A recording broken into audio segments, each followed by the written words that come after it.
തിരഞ്ഞെടുപ്പ് ഫലമൊക്കെ വന്ന് 2 ദിവസമായിട്ടും ഈ രണ്ടാമത്തെ പകലിലും ആരാകും മുഖ്യമന്ത്രി എന്ന കാര്യത്തിൽ ഒരു തീരുമാനം വന്നിട്ടില്ല. കോൺഗ്രസിൽ മുഖ്യമന്ത്രി സ്ഥാനത്തിന് വേണ്ടി ചരടുവലികൾ തുടരുകയാണ്. നാളെ നിയമസഭാ കക്ഷി യോഗം ചേരും. AICC നിരീക്ഷകർ MLA-മാരുടെ അഭിപ്രായം തേടും. എല്ലാ കണ്ണുകളും തിരുവനന്തപുരത്തേക്കാണ്. MLA ഓഫീസ്, KPCC ആസ്ഥാനം, പ്രധാന നേതാക്കളുടെ വീടുകൾ, ഇതെല്ലാം ശ്രദ്ധാകേന്ദ്രങ്ങളാണ്. നമുക്ക് പരിശോധിക്കാം ആ കസേര ആർക്കാകും.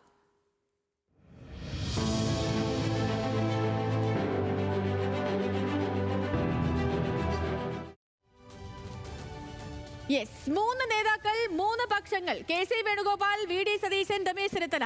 ഹൈക്കമാൻഡിന്റെയും MLA-മാരുടെയും പിന്തുണ നേടിയെടുക്കാനുള്ള തീവ്ര ശ്രമത്തിലാണ് ഈ പക്ഷങ്ങളൊക്കെയും. രാഹുൽ ഗാന്ധിയുടെ FB പോസ്റ്റിന് താഴെ വന്ന വൻ പ്രചാരണമാണ് KC, VD, RC പക്ഷങ്ങൾ നടത്തുന്നത്. സംസ്ഥാനമൊട്ടാകെ ഇവരെ പിന്തുണച്ചുകൊണ്ടുള്ള ഫ്ലെക്സ് യുദ്ധവും തുടരുകയാണ്. എന്തൊക്കെയാണ് ഈ 3 നേതാക്കളുടെയും അനുകൂല പ്രതികൂല ഘടകങ്ങൾ എന്ന് പരിശോധിച്ചുകൊണ്ട് ഈ വാർത്തയിലേക്ക് കടക്കുകയാണ് നമ്മൾ. ആദ്യം തന്നെ നമുക്ക് VD സതീശനെ എടുക്കാം. ഈ തിരഞ്ഞെടുപ്പ് നയിച്ചത് VD സതീശനാണ്, പ്രതിപക്ഷ നേതാവാണ്. എന്തൊക്കെയാണ് VD സതീശന്റെ അനുകൂല പ്രതികൂല ഘടകങ്ങൾ എന്ന് പരിശോധിക്കുകയാണ് നമ്മൾ. നോക്കൂ പ്രിയപ്പെട്ട പ്രേക്ഷകരെ, ഈ അദ്ദേഹത്തിന്റെ അനുകൂല ഘടകങ്ങളിൽ ഒന്നാമത്തേത് എന്ന് പറയുന്നത് സാധാരണഗതിയിൽ ഈ തിരഞ്ഞെടുപ്പ് നയിക്കുന്നവർ അതല്ലെങ്കിൽ പ്രതിപക്ഷ നേതാവ് മുഖ്യമന്ത്രി ആകണം എന്നാണ് കീഴ്വഴക്കം. അതാണ് VD സതീശന്റെ ഒന്നാമത്തെ അനുകൂല ഘടകമായി പറയേണ്ടത്. രണ്ടാമത്തേത്, അദ്ദേഹത്തിന് വേണ്ടി ഇപ്പോൾ അനുകൂലമായി രൂപപ്പെടുന്ന ഒരു പൊതുവികാരമുണ്ട്. അതിനെ കാണാതിരിക്കാൻ ഹൈക്കമാൻഡിന് കഴിയില്ല എന്നുള്ളതാണ്. മറ്റൊന്ന്, VD സതീശന്റെ നിലപാടുകളിലെ വ്യക്തതയാണ്. പറഞ്ഞ നിലപാടിൽ ഉറച്ചു നിൽക്കുക എന്നുള്ളതാണ് VD സതീശന്റെ മുഖമുദ്രയായി പരിഗണിക്കപ്പെടുന്ന മറ്റൊരു കാര്യം. ഇനി പ്രതികൂലമായി കാണുന്നത്, ഒന്ന് ഭരണപരിചയമില്ലായ്മ. അദ്ദേഹത്തിന് VD സതീശന് ഒരു ഭരണപരിചയമില്ലായ്മയുണ്ട് എന്ന് പറയുന്നു. മറ്റൊന്ന്, MLA-മാരുടെ പിന്തുണയിലെ കുറവ്. ഇപ്പം VD സതീശൻ പക്ഷം 10-25 പേരുടെ പിന്തുണ ഉണ്ട് എന്ന് പറയുമ്പോഴും അത് KC പക്ഷത്തിനുള്ള അത്രയും MLA-മാരുടെ പിന്തുണ ഇല്ല എന്നുള്ളത് VDS ക്യാമ്പിനെ സംബന്ധിച്ച് ഒരു പ്രതികൂല ഘടകമായി വിലയിരുത്തുന്നു. ഇനി നേരെ നമ്മൾ KC വേണുഗോപാലിലേക്ക് പോവുകയാണ്. VD സതീശനിൽ നിന്ന് KC വേണുഗോപാലിലേക്ക് പോയാൽ KC വേണുഗോപാലിന്റെ അനുകൂല ഘടകങ്ങളിൽ ഒന്നും ഏറ്റവും പ്രധാനം എന്ന് പറയുന്നതും ഹൈക്കമാൻഡിന്റെ ഏറ്റവും വിശ്വസ്തൻ എന്നുള്ളതാണ്. ഹൈക്കമാൻഡുമായി ഏറ്റവും അടുത്തു നിൽക്കുന്ന ഒരാളാണ്. മാത്രമല്ല MLA-മാരിൽ കൂടുതൽ പേരുടെയും പിന്തുണയുള്ളത് KC പക്ഷത്തിനാണ്. മറ്റൊന്ന്, പ്രചാരണം നയിച്ചവരിൽ പ്രധാനിയും KC വേണുഗോപാലാണ് എന്നുള്ളത് പ്രധാനപ്പെട്ട അനുകൂല ഘടകമാണ്. ഇനി KCയുടെ പ്രതികൂല ഘടകമായിട്ടുള്ള ഒരെണ്ണം, അത് ഈ MLA അല്ല എന്നുള്ളതാണ്. മത്സരിച്ചിട്ടില്ല, MLA അല്ല. മറ്റൊന്ന്, MP-മാർ മത്സരിക്കേണ്ടതില്ല എന്നുള്ള പ്രഖ്യാപിത നിലപാട് നിൽക്കുന്നുണ്ട്. അങ്ങനെ നിലപാടുള്ളപ്പോൾ ഒരു MP-യെ പിന്നീട് MLA ആക്കി പിന്നീട് വീണ്ടും ഒരിടത്ത് കൊണ്ടുപോയി മത്സരിപ്പിച്ച് അദ്ദേഹത്തെ വിജയിപ്പിച്ച് അദ്ദേഹത്തെ മുഖ്യമന്ത്രിയാക്കുക, അത് നടപ്പുള്ള കാര്യമാണോ അല്ലയോ എന്നറിയില്ല. അപ്പോൾ MLA അല്ല എന്നുള്ളത് KCയെ സംബന്ധിച്ച് ഒരു പ്രതികൂല ഘടകമാണ്. അപ്പോൾ ഈ പറയുന്ന 63 ക്ലബിൽ 63 MLA-മാരാണല്ലോ കോൺഗ്രസിനുള്ളത്. അപ്പം ആ 63 ക്ലബിൽ KC ഇല്ല. അത് പ്രതികൂല ഘടകമാണ് KC ക്യാമ്പിനെ സംബന്ധിച്ചിടത്തോളം. അപ്പം നമ്മൾ VD സതീശനെയും കണ്ടു, KC വേണുഗോപാലിനെയും കണ്ടു. ഇനി അടുത്ത പേര് കേൾക്കുന്നത് രമേശ് ചെന്നിത്തലയുടേതാണ്. എന്തൊക്കെയാണ് രമേശ് ചെന്നിത്തലയുടെ അനുകൂല പ്രതികൂല ഘടകങ്ങൾ നോക്കിയാൽ ഏറ്റവും അനുകൂലമായി പറയുന്നത് അദ്ദേഹത്തിന്റെ ഭരണപരിചയം തന്നെയാണ്. നേരത്തെയും മന്ത്രിയായി ഒക്കെയും ഉള്ള അദ്ദേഹത്തിന്റെ അനുഭവ പരിചയമാണ്. അദ്ദേഹം പ്രതിപക്ഷ നേതാവായിട്ട് നയിച്ചിട്ടുള്ളതാണ്. അപ്പം അതുകൊണ്ട് തന്നെ അനുഭവ പരിചയമുണ്ട് അദ്ദേഹത്തിന്. MLA-മാരുടെ പിന്തുണയിൽ പിന്നിലാണ്. ഇപ്പം KC പിന്തുണ ഇല്ല എങ്കിലും VD സതീശനേക്കാൾ പിന്തുണയ്ക്കുന്നവരുടെ എണ്ണത്തിൽ കൂടുതലുണ്ട് രമേശ് ചെന്നിത്തലയ്ക്ക്. പക്ഷേ MLA-മാരുടെ പിന്തുണ കുറവെന്നുള്ളത് അദ്ദേഹത്തിന്റെ ഒരു പോരായ്മയായിട്ട് കണക്കാക്കുന്നു, പ്രതികൂല ഘടകമായി കണക്കാക്കുന്നു. മറ്റൊന്നെന്ന് പറയുന്നത് 2021 പാർട്ടിയുടെ പരാജയമാണ്. പ്രതിപക്ഷ നേതാവായിരിക്കെ ആ പാർട്ടിയെ നയിച്ച ഘട്ടത്തിൽ പാർട്ടി വലിയ പരാജയത്തിലേക്ക് പോയി, 41 സീറ്റിലേക്ക് പോയി. അത് രമേശ് ചെന്നിത്തലയെ സംബന്ധിച്ച് പ്രതികൂല ഘടകമാണ്. അപ്പം ഈ 3 നേതാക്കൾ 3 പേരുടെയും അനുകൂല പ്രതികൂല ഘടകങ്ങളാണ് നമ്മൾ പരിശോധിച്ചത്. VDS ക്യാമ്പിന്റെയും രമേശ് ചെന്നിത്തലയുടെയും അതേപോലെ തന്നെ KCയുടെയും തർക്കം പാർട്ടിയെ ബാധിക്കാതെ മുഖ്യമന്ത്രിയെ തീരുമാനിക്കാമെന്ന നിലപാടിലാണ് നിലവിൽ ഹൈക്കമാൻഡ് ഉള്ളത്. തർക്കം ശക്തമാകുമെങ്കിലും ഏതാണ്ട് ഒരാഴ്ചയ്ക്കുള്ളിൽ തന്നെ ഈ വിഷയത്തിൽ നിർണായകമായ തീരുമാനത്തിലേക്ക് എത്തിയേക്കും. കോൺഗ്രസിന് വളരെ ശക്തമായ ഭൂരിപക്ഷം ലഭിച്ചതുകൊണ്ട് തന്നെ ഘടകകക്ഷികളുടെ സമ്മർദ്ദം നേരിടേണ്ടി വരില്ല എന്നുള്ളത് കോൺഗ്രസ് നേതൃത്വത്തെ സംബന്ധിച്ച് വലിയ ആശ്വാസം നൽകുന്ന കാര്യമാണ്. നമുക്ക് ഇതുമായി ബന്ധപ്പെട്ടുള്ള വിശകലനത്തിലേക്ക് പോകണം. എന്താണ് നിലവിൽ ക്യാമ്പുകളിൽ സംഭവിക്കുന്നത് എന്നുള്ള കാര്യം അറിയണം. ഡൽഹിയിൽ നടക്കുന്ന കാര്യങ്ങൾ എന്താണെന്ന് അറിയണം. തത്സമയം നമുക്കൊപ്പം ആൽവിൻ തോമസും ശരത് ലാലും ഡൽഹിയിൽ നിന്ന് തത്സമയം ചേരുന്നുണ്ട്. ആദ്യം ആൽവിനിലേക്ക് പോവാണ്. Alvin, good evening. ഇന്ദിരാഭവനിലല്ല, അണിയറയിലാണ് കരുനീക്കങ്ങളൊക്കെ നടക്കുന്നത്. നാളെ നിർണായക നിയമസഭാ കക്ഷി യോഗം ചേരുന്നുണ്ട്. നമ്പർ ഗെയിമാണ് മൊത്തത്തിൽ. രാവിലെ VD സതീശനെ പിന്തുണച്ചുകൊണ്ടുള്ള എൻ ശക്തന്റെ ഫേസ്ബുക്ക് പോസ്റ്റൊക്കെ നമ്മൾ കണ്ടിരുന്നു. പിന്നാലെ അദ്ദേഹത്തിന്റെ വീട്ടിൽ പോയി TJ വിനോദും ദീപക് ജോയും ഒക്കെ കണ്ടതും നമ്മൾ കണ്ടു. പിന്തുണ കൂടുകയാണ് VDS ക്യാമ്പിൽ. രമേശ് ചെന്നിത്തല ഡൽഹിയിലുണ്ട്. വിഘടിച്ചു നിന്ന A ഗ്രൂപ്പ് വീണ്ടും ഒന്നിക്കുന്നു എന്നറിയുന്നു. ചുരുക്കത്തിൽ നിരീക്ഷകർക്ക് പണിയാവുകയാണോ കാര്യങ്ങൾ? എന്താണ് കോൺഗ്രസിനുള്ളിൽ സംഭവിച്ചുകൊണ്ടിരിക്കുന്നത് ഇതുവരെ, ആൽവിൻ? Good evening. ഏതായാലും നിരീക്ഷകർക്ക് ഈ ദിവസങ്ങളിൽ പണിയാകും എന്നുള്ളതിൽ തർക്കമൊന്നുമില്ല. ഏതായാലും ഇത്രയും വലിയൊരു മിന്നും വിജയം കോൺഗ്രസിനും UDFിനും ലഭിച്ചിട്ടും കോൺഗ്രസിൻ്റെ മുഖ്യമന്ത്രി സ്ഥാനാർത്ഥിയെ നിർണ്ണയിക്കുന്നതിൽ ഇപ്പോഴും അമാന്തം തുടരുകയാണ്. അതിൽ പ്രധാന 3 നേതാക്കൾ തന്നെയാണ് അതിൽ ചരടുവലി നടത്തുന്നത് എന്നുള്ളതും നമുക്കറിയാവുന്നത് പോലെയാണ്. ഇപ്പോൾ സേതു പറഞ്ഞതുപോലെ അവരുടെ 3 പേരുടെയും പ്ലസും മൈനസും ഒക്കെ നമ്മൾ കണ്ടു. എങ്കിൽ പോലും ഇതിൽ ഹൈക്കമാൻഡിൻ്റെ ഒരു ഇടപെടൽ, അതൊരു അസാധാരണ ഇടപെടലായി ഉണ്ടാകുമെന്നുള്ളതാണ് VD സതീശനെ പിന്തുണയ്ക്കുന്ന ക്യാമ്പിൻ്റെ ഒരു വലിയ വിശ്വാസമായി അവർ കണക്കാക്കുന്നത്. പ്രത്യേകിച്ച് അദ്ദേഹം ഇത്രയും വലിയ മിന്നും വിജയം പറഞ്ഞ് 100 സീറ്റ് നേടി നൽകി എന്നുള്ളത്, 102 സീറ്റിലേക്ക് എത്തിച്ചു എന്നുള്ളത് അദ്ദേഹത്തിന് വലിയ ആത്മവിശ്വാസമുണ്ട്. അദ്ദേഹത്തിൻ്റെ പാളയത്തിന് വലിയ ആത്മവിശ്വാസമുണ്ട്. അത് നേടിയെടുക്കുന്നതിന് വേണ്ടിയാണ് VD സതീശൻ്റെ ശ്രമങ്ങളുള്ളത്. അതിൽ ഹൈക്കമാൻഡ് ഒരു ഇടപെടൽ ഉണ്ടാകുമെന്നുള്ളതാണ് അദ്ദേഹത്തിൻ്റെ പ്രതീക്ഷ.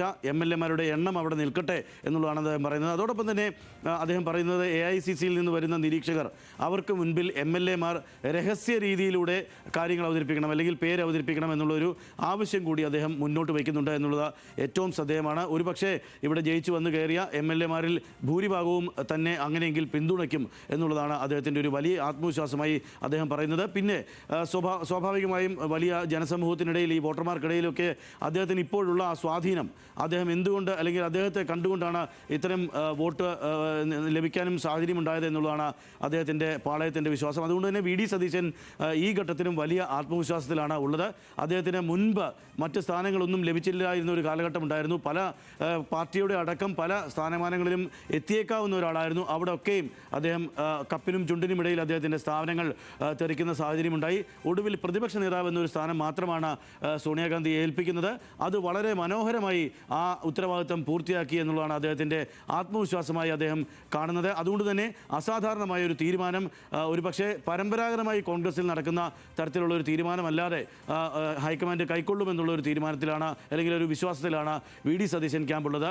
അതോടൊപ്പം തന്നെ രമേശ് ചെന്നിത്തലയെ നോക്കുകയാണെങ്കിൽ, രമേശ് ചെന്നിത്തല വിഭാഗത്തിലും വലിയ ആത്മവിശ്വാസം അവർ വെച്ചു പുലർത്തുന്നു. കാര്യം, ഇത്രത്തോളം ഭരണപരിചയമുള്ള ഒരു നേതാവിന് സ്വാഭാവികമായും അങ്ങനെ ഹൈക്കമാൻഡിനെ തള്ളിക്കളയാൻ കഴിയില്ല. 2021 മുമ്പ് 2016 പ്രതിപക്ഷ നേതാവായിരുന്നിട്ടും 2021 പാർട്ടി വീണ്ടും പരാജയപ്പെട്ടപ്പോൾ താൻ ഹൈക്കമാൻഡ് പറഞ്ഞതിനെ തുടർന്ന്, അല്ലെങ്കിൽ തൻ്റെ സ്വമേധയാൽ താൻ പ്രതിപക്ഷ നേതൃസ്ഥാനത്ത് ഇല്ല എന്നുള്ളത് ഹൈക്കമാൻഡിനെ അറിയിക്കുകയായിരുന്നു. അത് മാറിക്കൊടുത്തുകൊണ്ടാണ് അങ്ങനെ VD സതീശനിലേക്ക് പ്രതിപക്ഷ നേതൃസ്ഥാനം എത്തുന്നത് എന്നുള്ളതാണ് അദ്ദേഹത്തിൻ്റെ വാദം. അതോടൊപ്പം തന്നെ അദ്ദേഹത്തിൻ്റെ ഭരണപരിചയം, അദ്ദേഹം മുൻപ് ആഭ്യന്തരമന്ത്രിയായിരുന്നു, വിവിധ ഘട്ടങ്ങളിൽ മന്ത്രിയായിരുന്നു, ഒക്കെ വലിയ ഭരണപരിചയം അദ്ദേഹത്തിനുണ്ട്. അതൊക്കെയും അദ്ദേഹത്തിന് മുതൽക്കൂട്ടാക്കുമെന്നുള്ള ഒരു ആത്മവിശ്വാസമാണ് രമേശ് ചെന്നിത്തലയെ സംബന്ധിച്ചിടത്തോളം അവരുടെ ക്യാമ്പിനുള്ളത്. അവർക്ക് അപ്പവും രമേശ് ചെന്നിത്തലയ്ക്കൊപ്പവും വലിയ തോതിൽ MLA-മാരുണ്ട് എന്നുള്ളതാണ് അദ്ദേഹത്തിൻ്റെ വാദമായി അദ്ദേഹം പറയുന്നത്. പക്ഷേ നമ്മൾ ഇന്ന് കണ്ടത്, അദ്ദേഹത്തോടൊപ്പം നിൽക്കുന്ന TJ വിനോദം അടക്കമുള്ള ചില MLA-മാർ പ്രതിപക്ഷ നേതാവ് VD സതീശനെ പോയി കാണുന്നതും നമ്മൾ ഇന്ന് കണ്ടു എന്നുള്ളത് വളരെ ശ്രദ്ധേയമായ കാര്യമാണ്. ഒരുപക്ഷേ അത് എറണാകുളം ജില്ലയിലെ ഒരു MLA എന്ന തരത്തിലുള്ള കൂടിക്കാഴ്ച മാത്രമായിരിക്കാം സംഭവിച്ചിട്ടുണ്ടാവുക. പക്ഷേ അത് വളരെ ശ്രദ്ധേയമാണ്. VD സതീശനെ പിന്തുണ അർപ്പിച്ചുകൊണ്ട് ഇതുപോലെ തന്നെ എൻ ശക്തൻ വരുന്നു എന്നുള്ളതൊക്കെയും, ഇത്തരം കാഴ്ചകളൊക്കെയും ശ്രദ്ധേയമായ കാഴ്ചകളാണ് എന്നുള്ളതാണ് നമുക്ക് ഈ ഘട്ടത്തിൽ പറയാൻ കഴിയുന്നത്. ഏറ്റവും പ്രമുഖമായി KC വേണുഗോപാലിൻ്റെ കാര്യം പറയുകയാണെങ്കിൽ, അദ്ദേഹത്തിൽ ഹൈക്കമാൻഡിൽ ഉൾപ്പെടുന്ന ഒരാൾ കൂടിയാണ് അദ്ദേഹം എന്നുള്ളതാണ് അതിൻ്റെ ഏറ്റവും ശ്രദ്ധേയമായ കാര്യം. അതുകൊണ്ട് തന്നെ ആ തീരുമാനത്തിൽ, അദ്ദേഹത്തെ ചുറ്റിപ്പറ്റിയുള്ള ഒരു മുഖ്യമന്ത്രി ചർച്ചയിൽ ഹൈക്കമാൻഡ് എന്ത് തീരുമാനമെടുക്കും എന്നുള്ളതാണ് അതിൻ്റെ ഏറ്റവും ശ്രദ്ധേയമായ കാര്യം. ഹൈക്കമാൻഡിന്റെ വിശ്വസ്തൻ എന്നൊക്കെ പറയുമ്പോഴും ഈ MP-മാർ മത്സരിക്കേണ്ടതില്ല എന്നുള്ളതായിരുന്നല്ലോ പൊതുധാരണ. ഇപ്പം സ്ഥാനാർത്ഥി പട്ടിക വരുന്ന സമയത്ത് K.സുധാകരനുമായിട്ടൊക്കെ ബന്ധപ്പെട്ടുണ്ടായ തർക്കങ്ങളും പട്ടിക നീണ്ടുപോയതും ഒക്കെ ഈ MP-മാരുടെ മത്സരവുമായി ബന്ധപ്പെട്ടായിരുന്നല്ലോ. അപ്പോൾ അങ്ങനെ അത്രയും പ്രശ്നം ഉണ്ടാക്കി പിന്നീട് അവർ വേണ്ട എന്ന കടും നിലപാടിലേക്ക്, അതും മല്ലികാർജ്ജുൻ ഖാർഗെയുടെയൊക്കെ നേതൃത്വത്തിൽ എടുത്തൊരു തീരുമാനം, അത് എല്ലാം കഴിഞ്ഞതിന് ശേഷം ഒരാൾക്ക് വേണ്ടി അതിൽ നിന്ന് ഒരു വ്യതിചലനം ഉണ്ടാകുമോ? തീർച്ചയായും അതാണ് ഇനി നമുക്ക് നോക്കി കാണേണ്ടത്. അത്തരമൊരു വ്യതിചലനം പാർട്ടി പ്രസിഡന്റ്, അതായത് AICC പ്രസിഡന്റ് പറഞ്ഞ ഒരു തീരുമാനത്തിൽ നിന്ന് മാറ്റമുണ്ടാകുമോ എന്നുള്ളതാണ് ഏറ്റവും ശ്രദ്ധേയം. അങ്ങനെയെങ്കിൽ 2 ഉപതെരഞ്ഞെടുപ്പുകളെ കേരളം നേരിടേണ്ടി വരും എന്നുള്ളതാണ് ഏറ്റവും ശ്രദ്ധേയം. അദ്ദേഹം പ്രതിനിധാനം ചെയ്യുന്ന ആലപ്പുഴ ലോക്സഭാ മണ്ഡലത്തിലും അതോടൊപ്പം തന്നെ അദ്ദേഹം ഒരു ഉപതെരഞ്ഞെടുപ്പിലേക്ക് 6 മാസത്തിനുള്ളിൽ മത്സരിക്കേണ്ടതുണ്ട്. അതുകൊണ്ട് 2 തെരഞ്ഞെടുപ്പിനെ നേരിടേണ്ട ഒരു സാഹചര്യം KC വേണുഗോപാൽ മുഖ്യമന്ത്രിയായ പദത്തിലേക്ക് വരികയാണെങ്കിൽ ഉണ്ടാകും.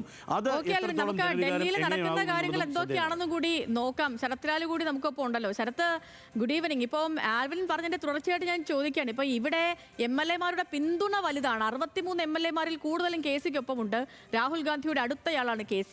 നിരീക്ഷകരായിട്ട് അജയ് മാക്കനും മുകുൾ വാസ്നിക്കും കേരളത്തിലേക്ക് വരികയാണ്, 2 സീനിയർ നേതാക്കൾ. ഇതിൽ മുകുൾ വാസ്നിക്കിനെ നമുക്കറിയാം, കേരളത്തിന്റെ ചുമതല ഉണ്ടായിരുന്നയാളാണ്. കേരള രാഷ്ട്രീയം നന്നായി അരച്ച് കലക്കി കുടിച്ചയാളാണ് വാസ്നിക്ക്. ഇതിനപ്പുറം ചെന്നിത്തലയുമായിട്ട് വളരെ അടുത്ത ബന്ധമുള്ള വാസ്നിക്ക് കൂടി ചുമതലക്കാരനായിട്ട് വരുമ്പോൾ ഇവിടെ എന്തു പ്രതീക്ഷിക്കണം? ഡൽഹിയിൽ നടക്കുന്ന നീക്കങ്ങൾ എങ്ങനെയാണ് ശരത്ത്?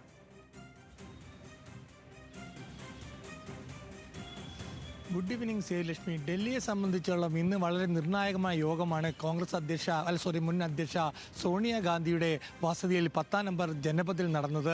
11:30 മണി മുതൽ 1 മണി വരെ യോഗം നടന്നു എന്നുള്ളതാണ് ഏറ്റവും പ്രധാനപ്പെട്ട. ഇതിൽ യോഗത്തിൽ രാഹുൽ ഗാന്ധി, അതേപോലെ തന്നെ KC വേണുഗോപാൽ, രമേശ് ചെന്നിത്തല, ഈ 3 പേർ മാത്രമേ ഉണ്ടായിരുന്നുള്ളൂ എന്നതും വളരെ ശ്രദ്ധേയമാണ്. ഇവിടെയാണ് ഔദ്യോഗികപരമായിട്ട് രമേശ് ചെന്നിത്തല താൻ മുഖ്യമന്ത്രി സ്ഥാനാർത്ഥിയാണ്, അല്ലെങ്കിൽ മുഖ്യമന്ത്രി ആകാൻ ഉള്ള തൻ്റെ യോഗ്യതകളെ കുറിച്ചിട്ട് കാര്യങ്ങൾ പറഞ്ഞത്.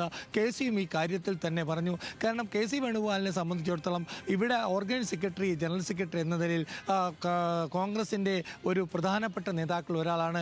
അദ്ദേഹത്തിനെ കേരളത്തിലേക്ക് അയക്കുമ്പോൾ അത് സംബന്ധിച്ച ഒരു ന്യായീകരണം എന്തായാലും രാഹുൽ ഗാന്ധിക്ക് ഉണ്ടാവണം. അതുതന്നെയാണ് ഇന്നത്തെ ചർച്ചകളിലെ പ്രധാനപ്പെട്ട ഉരുത്തിരിഞ്ഞൊരു കാരണം. ഈ 2 പേരുകൾ നേരിട്ട് വന്ന് ചർച്ച നടത്തുന്നു. ചർച്ച 1 മണിക്കൂറല്ല 2 മണിക്കൂർ നീളുന്നു. അതിനുശേഷം രമേശ് ചെന്നിത്തല നേരെ പോകുന്നത് മല്ലികാർജ്ജുന ഖാർഗെയുടെ അവസ്ഥയിലേക്ക്. അതിനൊരു കാരണമുണ്ട്. മല്ലികാർജ്ജുന ഖാർഗെ ഈ കേരളത്തിൻ്റെ വിജയത്തിൽ ഫോണിൽ വിളിച്ചത് VD സതീശനെയാണ്. അതുകൊണ്ട് തന്നെയാണ് മല്ലികാർജ്ജുന ഖാർഗെ നേരിട്ട് പോയിട്ട് ആ കാര്യങ്ങൾ ചർച്ച അരമണിക്കൂറോളം നേരം മല്ലികാർജ്ജുന ഖാർഗെയും അതേപോലെ രമേശും ചർച്ച നടത്തി. തുടർന്ന് വളരെ അതിനുശേഷം രാഹുൽ ഗാന്ധിയും KC വേണുഗോപാലും മാത്രം ഒറ്റക്കിരുന്ന് ചർച്ച നടത്തി. ഏതായാലും കേരളത്തിലെ കാര്യങ്ങളിൽ പൊതു സമൂഹത്തിനെ വിശ്വസിപ്പിക്കാവുന്ന ഒരു രീതിയും ആ രീതിയിലൊരു മെത്തേഡ് അഡോപ്റ്റ് ചെയ്ത് മാത്രമേ കോൺഗ്രസ് ഹൈക്കമാൻഡ് മുന്നോട്ട് പോകുള്ളൂ എന്നതിൻ്റെ തെളിവാണ് നിരീക്ഷകർക്ക് നൽകിയ കർക്കശമായ നിർദ്ദേശം. കാരണം ഇൻഡിവിജ്വലായിട്ട് MLA-മാരുടെ മനസ്സറിയണം. 2 മുതിർന്ന നേതാവുകളായ AK ആന്റണി, അതുപോലെ മുൻ KPCC അധ്യക്ഷനായ മുല്ലപ്പള്ളി രാമചന്ദ്രൻ, അതേപോലെ തന്നെ PN സുധീരൻ അടക്കമുള്ള മുതിർന്ന നേതാക്കളുമായിട്ട് ആശയം നടക്കണം. അവരുടെ അഭിപ്രായം അറിയണം. അത് ക്രോഡീകരിച്ച് അത്തരത്തിലുള്ള അഭിപ്രായം കോൺഗ്രസ് ഹൈക്കമാൻഡിന് മുന്നിൽ സമർപ്പിക്കപ്പെടുകയും നിരീക്ഷകർ മുകുൾ വാസ്നിക്കും അതേപോലെ തന്നെ അജയ് മാക്കനും സമർപ്പിക്കുകയും ചെയ്തു കഴിഞ്ഞാൽ അതിൽ നിന്ന് ഒരു തീരുമാനമെടുത്ത രാഹുൽ ഗാന്ധി ഖാർഗെയെ കണ്ട് അത് പ്രഖ്യാപിക്കും. അല്ലെ ആ തരത്തിൽ പാർലമെന്ററി പാർട്ടി യോഗത്തിൽ ഹൈക്കമാൻഡ് തീരുമാനം പറയും. ഹൈക്കമാൻഡ് തീരുമാനം പറയുക എന്ന് പറഞ്ഞാൽ സേലക്ഷ്മി അത് അവസാന വാക്കാണ്. അത് ഇന്നത്തെ നിലയിൽ ഇത്തരമൊരു നിലപാട് ഹൈക്കമാൻഡ് എടുത്താൽ എന്നറിയാനുള്ള കാത്തിരിപ്പിലാണ് രാഷ്ട്രീയ കേരളം. വളരെ